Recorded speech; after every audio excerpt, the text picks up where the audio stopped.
दोस्तों 2020 में दिल्ली में एक दंगा हुआ था और इसके बाद दो सबसे जो नाम है उसकी चर्चा हुई, उमर खालिद और इसमें शर्जिल इमाम। ये दोनों जेल में हैं और इस पर दिल्ली हाई कोर्ट से जब इसे झटका लगा तो सुप्रीम कोर्ट में ये दोनों पहुंचे। सुप्रीम कोर्ट में जब सुनवाई हुई तो इनके पक्ष में जो उमर खालिद और शर्जिल इमाम की तरफ से वकील कपिल सिब्बल ने अपनी दलीलें रखी और इसमें याचिका जो सुप्रीम कोर्ट में लगाया गया तो पुलिस से सुप्रीम कोर्ट ने जवाब मांग लिया। कपिल सिब्बल ने दलीलें क्या कुछ दी कि पुलिस से जवाब मांगा गया है, इसके बारे में आपको बताते हैं कि और सुप्रीम कोर्ट ने क्या कुछ कहा है। कपिल सिब्बल का कहना यह है कि दिवाली से पहले इसे लिस्टेड कर लीजिए हुजूर। सीधे तौर से जज के सामने कहा गया, दिल्ली दंगा जो साजिश है उस मामले में सुप्रीम कोर्ट में उमर खालिद, शर्जिल इमाम जो इमाम हैं, गुलफिशा फातिमा और मिरान हैदर की जमानत याचिका पर दिल्ली पुलिस को नोटिस जारी किया गया है और अब इस मामले की सुनवाई होगी 7 अक्टूबर को।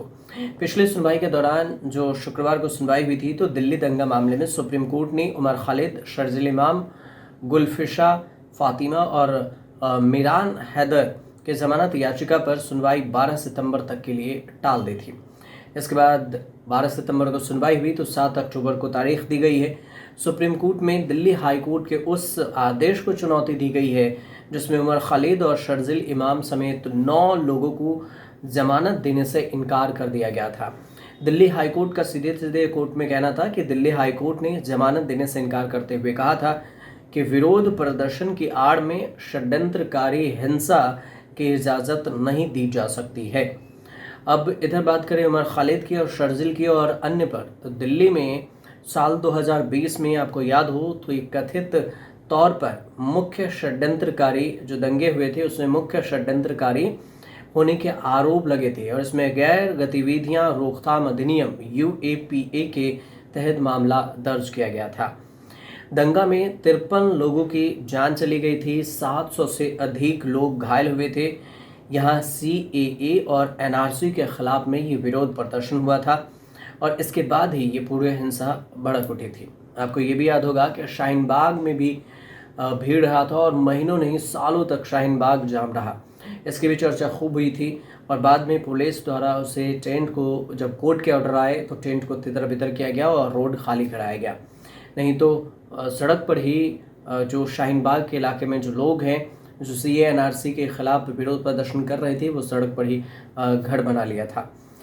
सुप्रीम कोर्ट में याचिकाकर्ता की ओर से ये कहा गया जो कपिल सिब्बल हैं कि इनमें से अधिकतर लोग छात्र हैं और 5 साल से जेल में बंद हैं। वहीं पर दिल्ली पुलिस ने जमानत याचिका का कड़ा विरोध किया और पुलिस का दावा ये है कि 2020 में हुए दंगे पूर्व नियोजित और सुनियोजित साजिश का नतीजा था। पुलिस के अनुसार से आरोपियों ने हिंसा भड़काने की सक्रिय भूमिका भी निभाई थी। ये सीधे सीधे तौर से कहा गया है।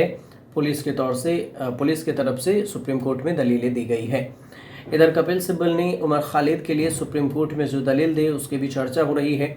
उनका ये भी कहना हुआ कि दिवाली से पहले सुनवाई कर ली जाए माय लॉर्ड। सीधे तौर से उन्होंने अनुरोध किया है सुप्रीम कोर्ट से कि दिवाली से पहले इन सब की सुनवाई की जाए।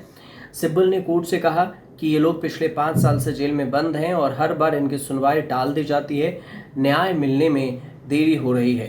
उनका ये कहना था कि न्यायिक प्रक्रिया लंबी खींचने से आरोपी जेल भुगत रहे हैं जबकि संविधान उन्हें सुनवाई का अधिकार देता है। अदालत ने इस पर संज्ञान लेते हुए दिल्ली पुलिस को नोटिस जारी किया है और अगली तारीख 7 अक्टूबर तय की है। दिल्ली पुलिस से भी इसका जवाब मांगा है और पूरी रिपोर्ट मांगी गई है कि आप इसका जवाब दीजिए कि इनके क्या क्या आरोप हैं, ये आप बताइए। ये जो पूरे मामले हैं, इस पूरे मामले की सुनवाई हो रही थी जस्टिस अरविंद कुमार और जस्टिस NV अंजारिया की बेंच के सामने, जिसमें कोर्ट ने दिल्ली पुलिस को नोटिस जारी किया और मामले पर अपना जवाब दाखिल करने के लिए कहा है। बेंच ने साफ तौर से कहा है कि इस केस की अगली सुनवाई 7 अक्टूबर को होगी। कपिल सिब्बल ने दलील क्या सब दी है ये भी थोड़ा समझ लेते हैं। कपिल सिब्बल का दलील ये रहा सबसे पहले कि दिवाली से पहले सुनवाई कर ली जाए। दूसरी दलील कि मेरे मुवक्किल और अन्य आरोपी 5 साल से जेल में बंद हैं। और तीसरा दलील ये था कि हर बार सुनवाई टाले जाने से न्याय में देरी हो रही है। कपिल सिब्बल का कहना ये भी था कि मामला जल्द निपटारा होना जरूरी है क्योंकि लंबे समय तक जेल में रहना आरोपी के अधिकारों का उल्लंघन है। अब ये उन्होंने जो सुप्रीम कोर्ट में दलीलें दी है। दिल्ली हाई कोर्ट ने अपने आदेश में क्या कहा था?